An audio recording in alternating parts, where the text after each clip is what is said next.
you are. I've been looking all over the place for you, you know. Oh, hi, Beat. I'm sorry about that. Hey, are you thinking about Redo and the others? You don't have to worry about them. I'm sure they're all okay. Besides, Redo's not the type to croak from just falling off a bridge. You have a point there. I'm sure you're right. Thank you, Beat. Still, we were pretty lucky back there, don't you think? If we hadn't been picked up by that Baroque ship, I don't know what would have happened.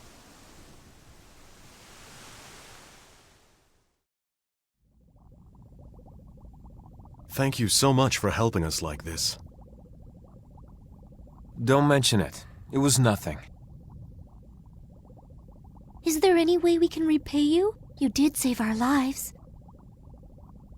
Yeah, you've already done so much for us. Is there anything we can do to help out? This little squirt here can wash dishes for you or something. Hey, no fair! You can't start calling me Little Squirt just because my hat washed away. At least it sounds like you're all in good spirits, but I'm afraid there's nothing you could help with. Really, you should probably all just get some rest. Oh, and allow me to introduce myself. My name is Crescendo. I suppose you could say I'm the captain of this ship. Huh? Crescendo? Gee, that's kind of a tough name to say. Couldn't we call you something else, something easier to say? Beat, please, don't be silly. Besides, I thought you said you were good at remembering people's names. I must say, you're very young to be the captain of a ship. You're a captain?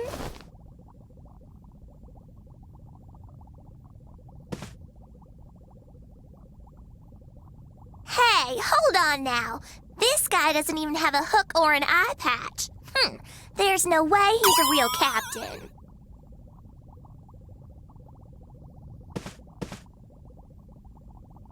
I'm sorry, Captain. I apologize for her rudeness.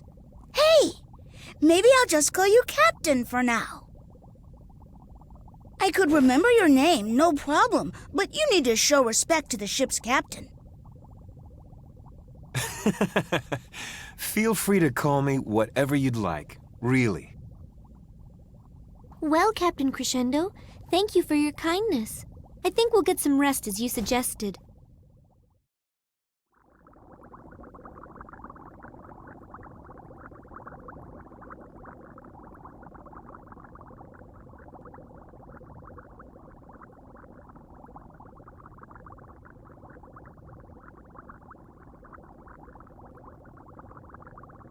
I wonder if Allegretto and the others are all right. I think I'll go outside. Maybe some fresh air will cheer me up.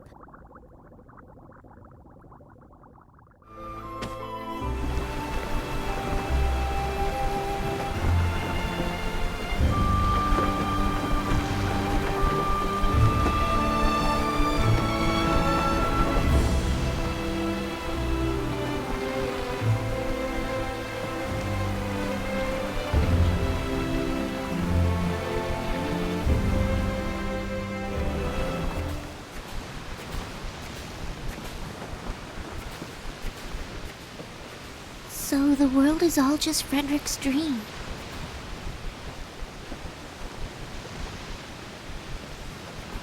Good evening, Frederick. I see you haven't woken up from your dream yet. Oh, hello, Polka. Are you having trouble sleeping? Yes. I'm still worried about the others.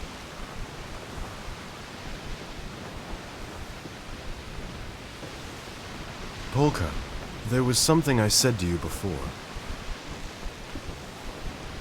About the way everything in the world slowly fades away, gradually losing its color. But since I've come to this place, I've begun to feel as if that is somehow being reversed. What do you mean? Well, compared to when I first came to this world. Now when I look around, I feel as if everything in the world is becoming more vivid, more clear. Could this be the proof I sought? Is this world, which must be a dream, somehow becoming more real? Or does it only prove that I myself am slipping away, fading even faster than the world around me?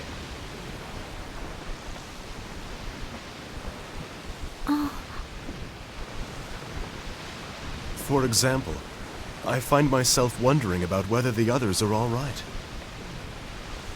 Not long ago, I wouldn't have cared what happened to them. Why should I when none of this is actually happening? But now, I'm genuinely concerned. I don't know why, but I feel a strong sense of solidarity, a connection with the people of this world. Well, I think that's a perfectly normal way for you to feel. After all, it's only natural to worry about people you've spent time with and grown to care about.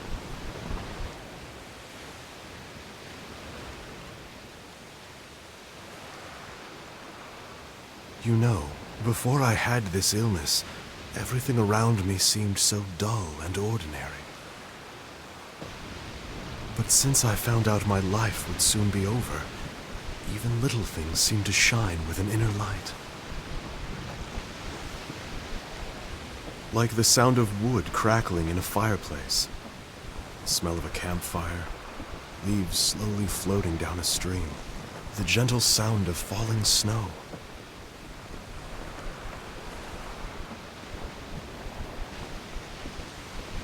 Now that I think about it, I probably only feel that way because I am approaching death myself and have begun to fade more rapidly.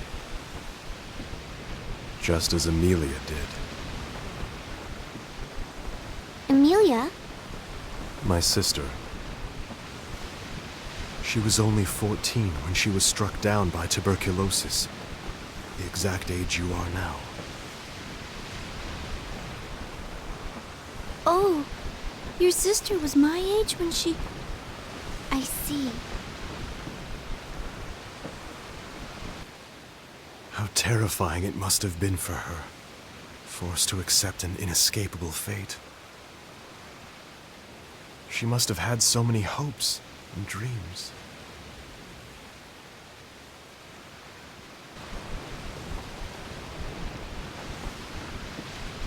Why?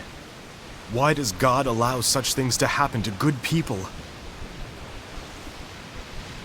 Taking away even her chance to live. Poor Amelia. It is sad, but everyone dies eventually. It's just that for some people like Amelia and me, it happens a little bit earlier, that's all. Besides, in a way, Amelia still lives on, doesn't she?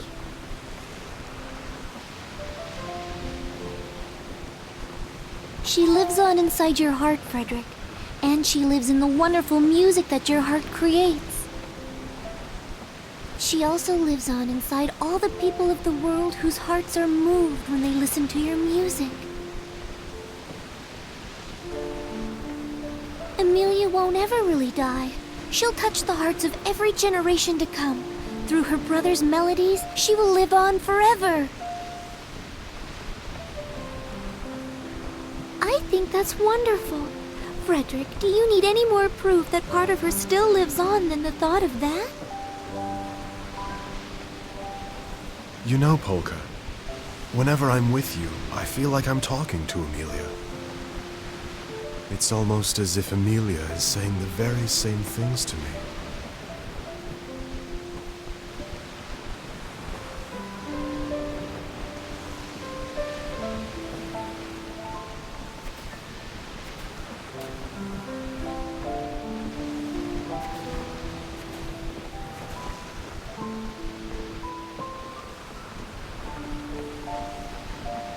Thank you, Polka.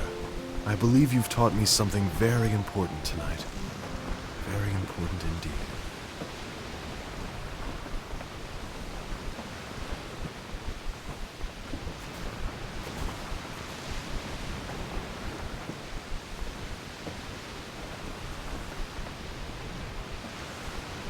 Frederick, there's just something about you that draws others to you. And since I met you, my way of thinking has changed quite a bit.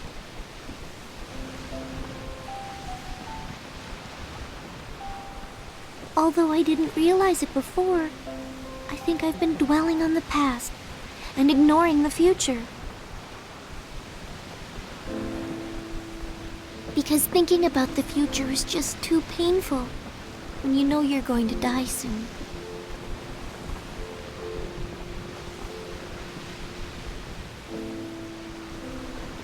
But you told me when we met that this whole world existed inside your dream, right? At first, I thought you were teasing me by saying that this was your dream, but now, I actually think that it's a really beautiful idea. And now I realize that believing in you is really the same thing as believing in the future. That's especially important for someone like me, who uses magic. You help me be more positive about the future and what I need to do.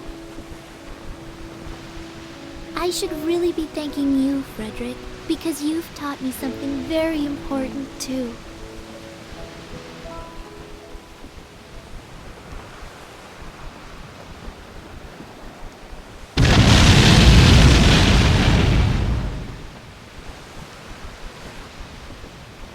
What was that?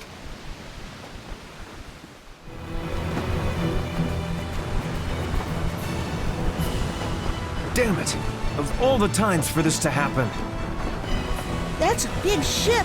What is it? It's a pirate ship. They appear out of nowhere sometimes and attack vessels that travel up this river.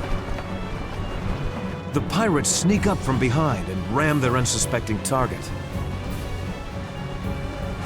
That's terrible. Maybe there's something we can do. We should repay them for helping us. I agree. But whatever we do, we have to move quickly or those people will try to board this ship.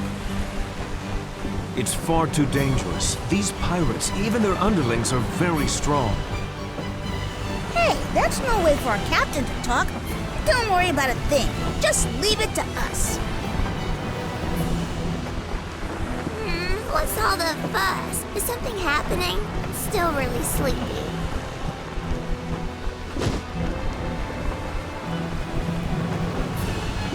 That's it! That's it! Ha! You know they've got a captain with an eye patch and a hook!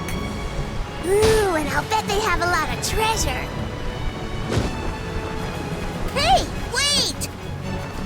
Pete, don't! Oh, not you two!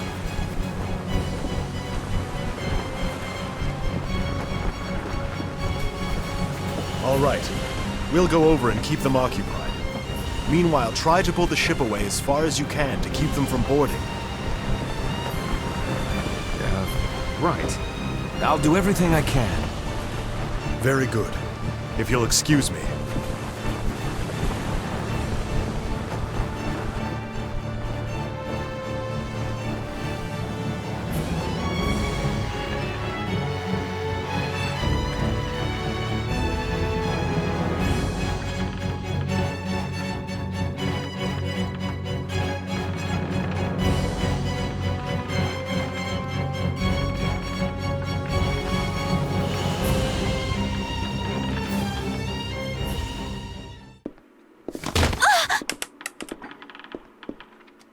Are you all right?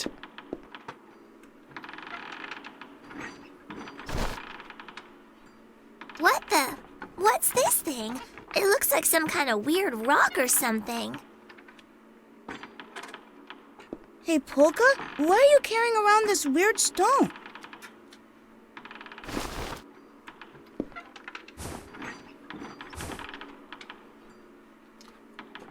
To be honest with you, I don't even remember how long I've had that stone. According to my mother, I was already carrying it around with me when I was just 4 years old. She would tell me to throw it away, but I wouldn't listen to her. Apparently, I said it was a gift from someone I love, and I would never throw it away, no matter what. Huh? You had a boyfriend when you were 4? Wow, you were really precocious, weren't you? I don't know why, but for some reason this stone feels very important to me, and I've never been able to throw it away. The distant memories of a fleeting love. Oh, it's so incredibly romantic. Enough with the mushy stuff. Let's just get moving.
Oh, I'll hang you very slowly. I'll be perfectly polite when I send you flying. Burning spindle! Did you enjoy that? Come on! Rapid shooter! How was that? There is no way for you to stop my relentless advance. Strength that all can see.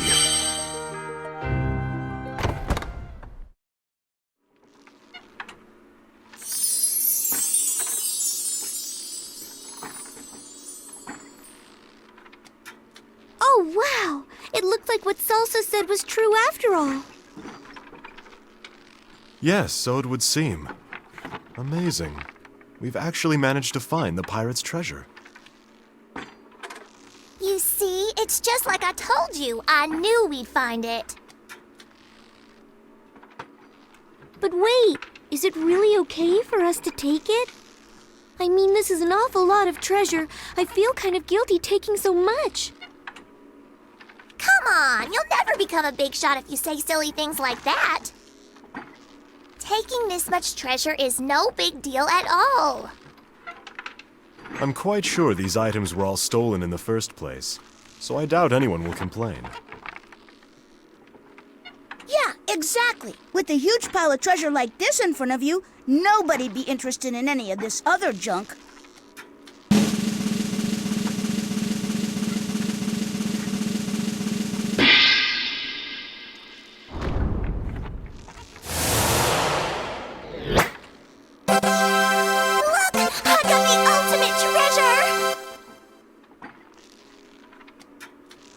Except her. Oh, poor Beat. I guess now you go back to being the short one again. Now then, I think it's time for us to be heading back. We should hurry and let Captain Crescendo know everything that's happened. That's fine with me. But before we do that, as luck would have it, there just happens to be a full-length mirror right here. Beat, go stand in front of it for a minute, will ya?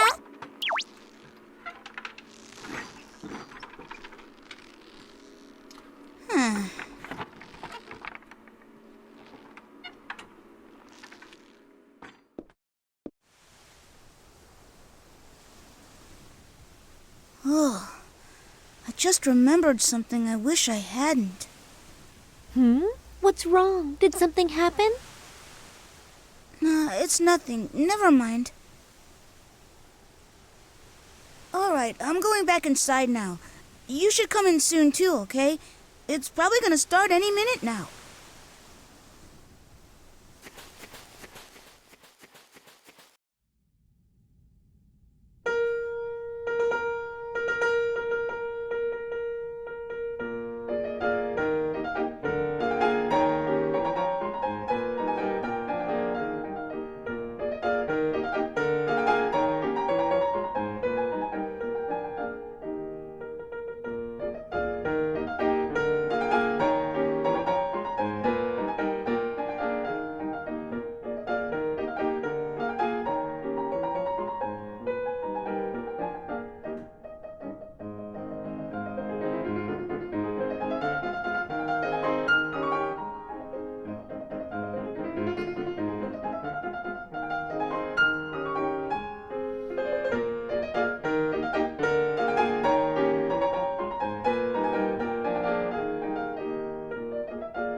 was wonderful. Everyone danced so beautifully. I wish I could dance like that. Yeah, and wow, I never knew Frederick was that good either. Huh? Good at what? At the piano, of course. Weren't you watching? Didn't you see him playing? The way he played was just so amazing. Way better than any piano player I've ever heard before. It was almost like he was a real professional pianist. What? Are you saying Frederick was playing that music? I was watching the people dancing the whole time. I didn't pay any attention to who was playing the music. Hey, you guys! We have to go see the captain. Hurry! See the captain? You two need to stop calling him the captain. You should call him Prince Crescendo, for he is the Prince of Baroque. I'll bet the captain's going to have a feast prepared to thank Frederick for playing the piano. It isn't fair if they get a head start. Oh, so Frederick has already gone to join Prince Crescendo? Yeah, and if we don't hurry up, they'll eat all the food. I wonder if they're gonna feed us something really good. Come on, let's go. I don't want to miss out on that.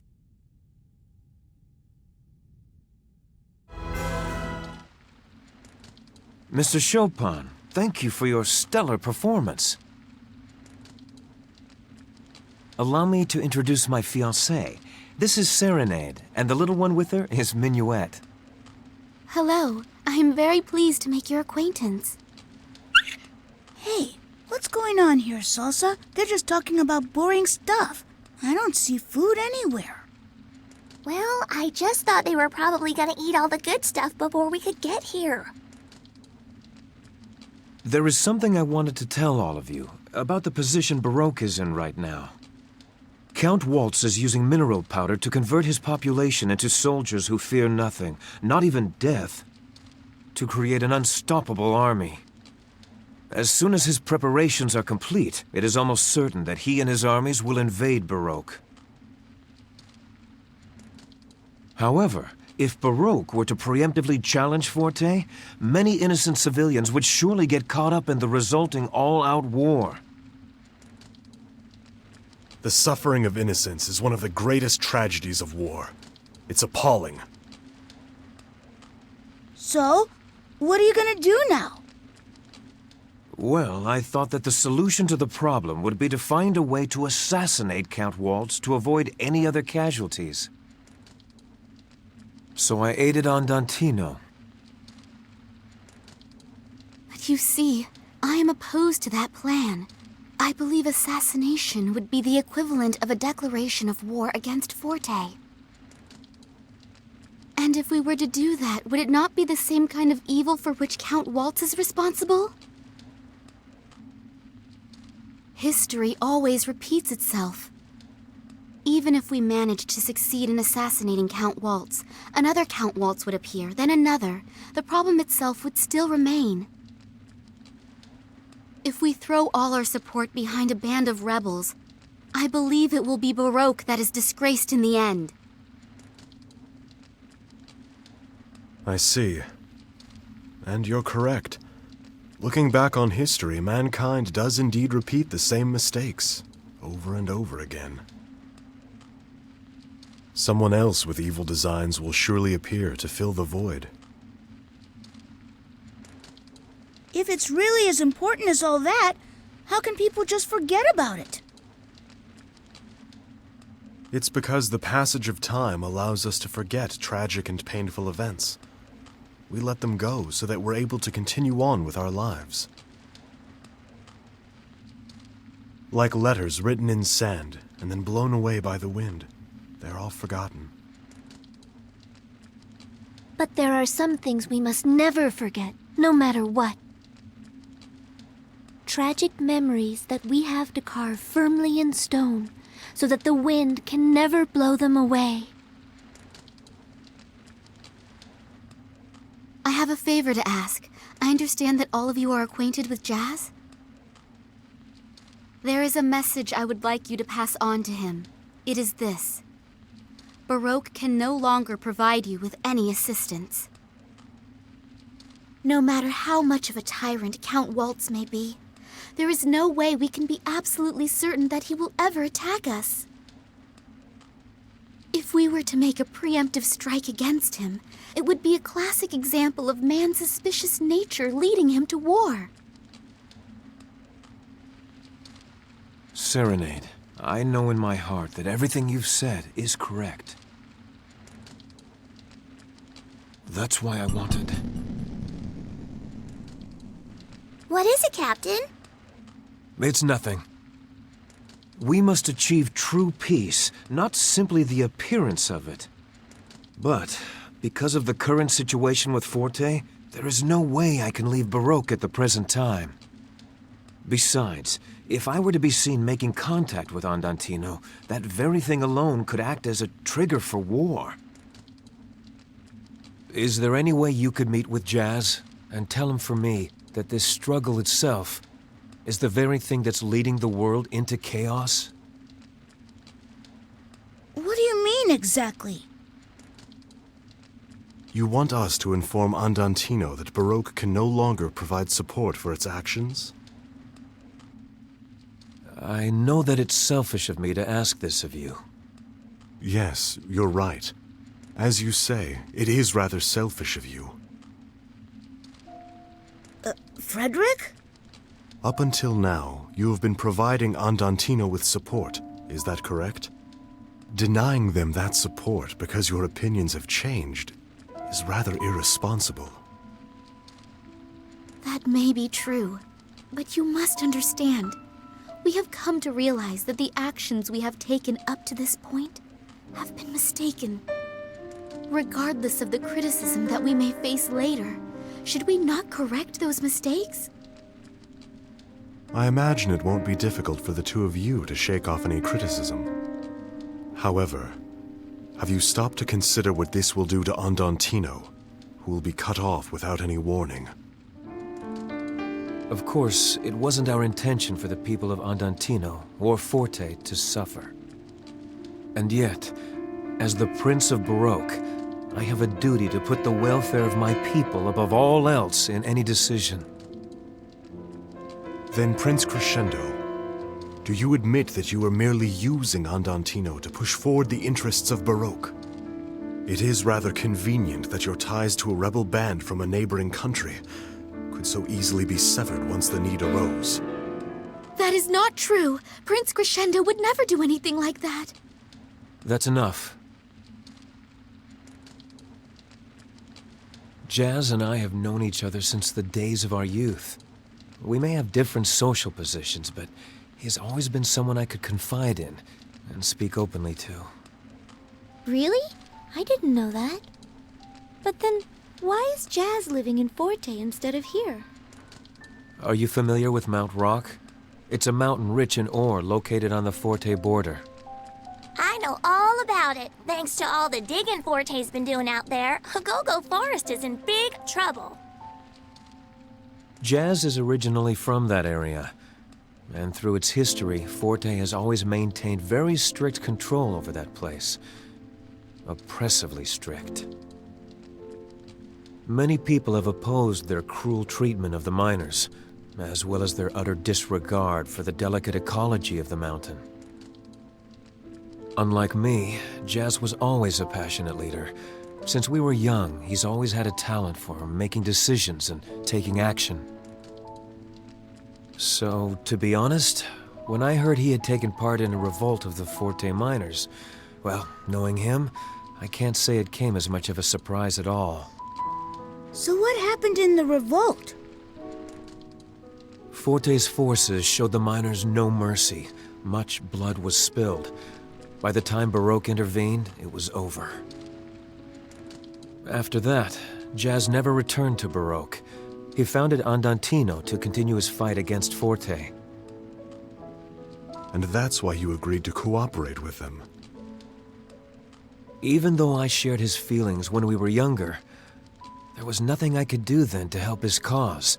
But now, I owed it to him to offer my support, especially since we're both trying to accomplish the same goal. Believe me, even though I can no longer support Jazz directly, I haven't forsaken that bond of friendship. With Serenade's help, I'm hoping to find a peaceful means for both our countries to live happily side by side. Frederick, I believe Prince Crescendo. I think what he's trying to do makes a lot of sense. Yes. Now that you've explained it, I can also understand your point of view. We'll make certain to convey your feelings to Jazz. Great! Then we can get going. I bet Reto and the others are all looking for us anyway. If we can get back to Retardando somehow, I'm sure we can find Jazz and everyone else. All right. Then let's return to Retardando. If Allegretto and the others are all right, I expect they are on the way there as well. I wonder if March is holding out okay. She's hopeless without me around.